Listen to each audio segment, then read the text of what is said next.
Sa Pilipinas na lamang manrabaho, bahala na og dili ingon ana kadako ang sweldo.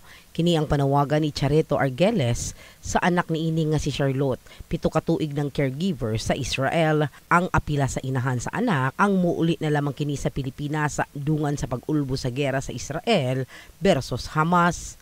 Siguro ingon ana nga emergency nga papaulion mo kanang babalik ko man siguro mo ana.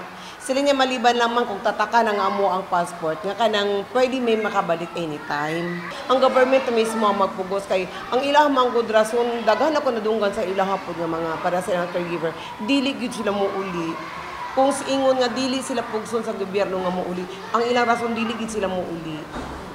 Amubot nga no, ingon ako pati iyang igsuon dito sa Dubai, nag-ingon siya nga og dili ka mo uli sa Pilipinas diri na lang uli sa ako diri na lang adto. Gingnan po nako og dili ka mo uli diri sa Pilipinas, dito ka ato sa imo igsuon. Naa na mi shelter, nami sa shelter mang ay lang kabalaka ingon ako, dili ka magingon nga dili ko makabalaka kay nganong man. Ingon ani na nga sitwasyon. Kung pwede pa lang kada gabi kami ni Papa nimo magsigilan siya nga di ko katulog, di ko katulog. Giang ko ni Charito nga gawa sa maayong benepisyong nakuha sa anak sa Israel ang kalisod sa pagbalik sa maong nasud ang usa sa rason nganong nagduha-duha kini muuli luyo sa kadelikado sa sitwasyon butiyag ni Charlotte sa pagkikinabi sa programang Tira Brigada. Anaa sila sa luwas nga kahintang sa usa ka shelter sa Tel Aviv nga kanhi kapital sa Israel. Apila niini sa gobyerno nga ugaling sila ang papaulion sa Pilipinas, hatagan sila og assurance nga subling makabalik. Kung kailangan naman jud sa sir no, kung naa naman jud repatriation jud as of now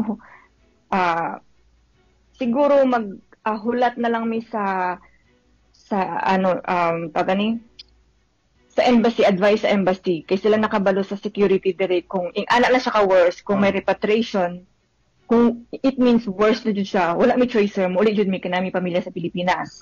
Samtang wala pa giri kuminda karon sa Philippine Embassy sa Israel ang mandatory repatriation liyo sa pagkamatay na sa duha ka Pilipino sa pag-atake Sabado dihang gilusad sa Hamas ang labing dako nilang pag-atake sa Israel.